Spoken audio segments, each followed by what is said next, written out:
Bonjour chers auditeurs de notre série intitulée La profondeur appelle la profondeur et un flot appelle un autre flot. Le thème de ce jour est intitulé Le mystère de la cuisine de Rebecca. Répète après moi, le mystère de la cuisine de Rebecca. Genèse chapitre 27. Le verset 2. Isaac dit, voici donc je suis vieux. Je ne connais pas le jour de ma mort. Maintenant donc, je te prie, prends tes armes, ton carquois et ton arc. Va dans les champs. Il ne faut pas rester ici, il faut aller dans les champs. Et chasse-moi du gibier. Fais-moi un repas comme j'aime et apporte-le-moi à manger, afin que mon âme te bénisse avant que je ne meure. Écoutez, verset 5, Rebecca écouta ce que Isaac disait à son fils Ésaü. Puis Rebecca dit à Jacob, le verset 6, son fils, j'ai entendu ce que ton père qui parlait ainsi à Ésaü ton frère. Maintenant, le verset 8, mon fils, écoute ma voix, regarde ce qu'il te commande. Ça veut dire, Rebecca dit maintenant à Jacob, qui est le deuxième fils, va prendre au troupeau 2 chevreaux. J'en ferai pour ton père un mets comme il aime. C'est-à-dire, toi, mon fils, toi, il ne faut pas aller en brousse comme l'autre. Il faut aller tout près là. Il ne faut pas aller loin. Dans notre troupeau, autour de nous, là, regarde, il faut prendre 2. Et il faut envoyer. Je sais que tu sais préparer. Parce qu'on dit un temps, Jacob, il préparait aussi des potagers. Tu sais, mais où ça arrivait là? Ce n'est plus une affaire des enfants. Il faut aller chercher 2. Moi aussi, je vais préparer. Et je vais donner ça à ton papa. Et puis il va manger. Le verset 14. Jacob alla les prendre, les apporta à sa mère qui fit un mets comme son père aimait. Maintenant, je vais vous poser une question. Le père, il dit c'est quel repas il veut. Il dit il veut manger viande de brousse. Tu peux me citer viande de brousse? Il y a gazelle. Une autre viande de brousse, il y a agouti.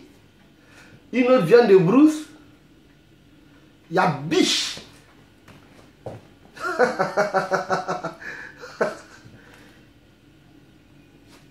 Le père veut manger viande de brousse. Et la mère dit, mon fils, moi, j'ai un mystère dans ma cuisine.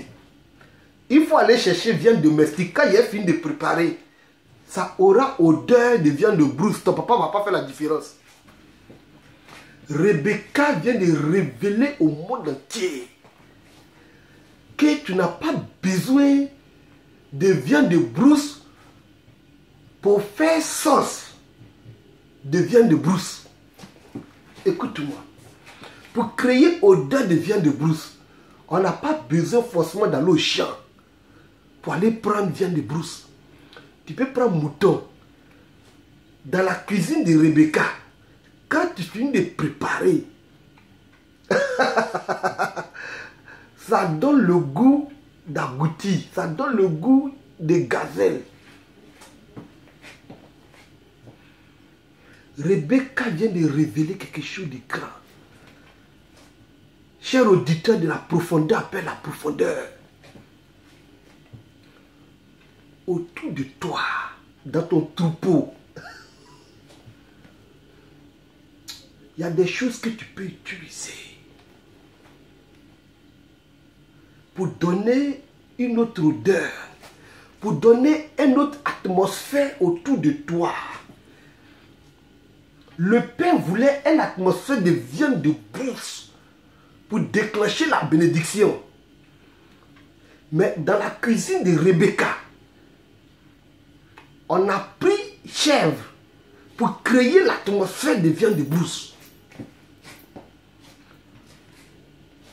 Pour ton mariage, tu n'as pas besoin d'une grande beauté. C'est ça. Tu n'as pas besoin d'une grande beauté. Même si ton nez est déformé, même si tu n'as pas de jolies jambes, on dit que tu es trop grosse, tu peux rentrer dans la cuisine de Rebecca. Ta manière de t'habiller, ta manière de sourire, c'est-à-dire tu crées une autre atmosphère pour créer la bénédiction.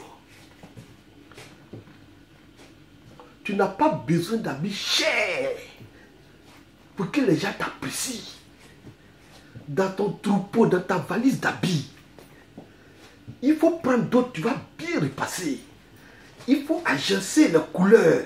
Tu mets un peu de jaune, tu mets un peu de rouge, tu rends ça joli. Et puis tu marches à fierté. Les gens vont t'envier. La grâce de Dieu va se déclencher sur toi. Tu es peut-être dans une maison. Décore ta maison. Ne regarde pas la maison qui est en brousse. Ne regarde pas la maison de celui qui est là-bas. Tu dis, ah, si la maison qui est là-bas, j'avais ça. J'allais être béni. Là où tu es, tu peux déclencher l'atmosphère de bénédiction. Décore ta maison. Commence à changer l'emplacement des meubles. Il faut rendre ta maison intéressante. C'est-à-dire, rentre dans la cuisine de Rebecca. Et puis, il faut changer les choses. Écoute-moi, tu peux avoir une forme bizarre. Mais ta manière d'habiller ça, ta manière de mettre des habits dessus, ça peut créer quelque chose de nouveau. Ça devient joli à voir. Je veux parler à quelqu'un qui se dit que les moyens qu'il a, il ne peut pas faire commerce avec. Non. Si tu es intelligent, le peu que tu as, ce que tu as aujourd'hui, peut te permettre d'avoir ce que tu n'as pas. Si tu sais rentrer dans la cuisine, tu sais mettre des ingrédients dessus. Je répète, ce que tu as autour de toi, ça peut t'aider à avoir ce que tu n'as pas. Le mouton qui est à côté de toi, si tu sais bien le préparer, ça peut créer odeur de gazelle. Arrête de chercher en brousse ce que la sagesse et l'intelligence peuvent te donner. Dieu nous a donné un esprit supérieur. Il nous a donné la sagesse du monde. Il nous a donné de juger même les anges. Nous sommes capables d'agencer les choses et de créer des choses nouvelles.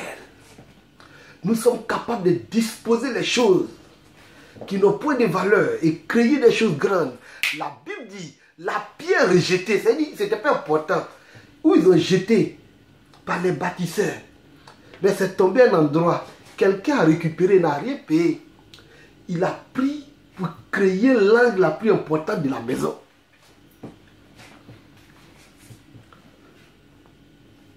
Autour de toi, regarde.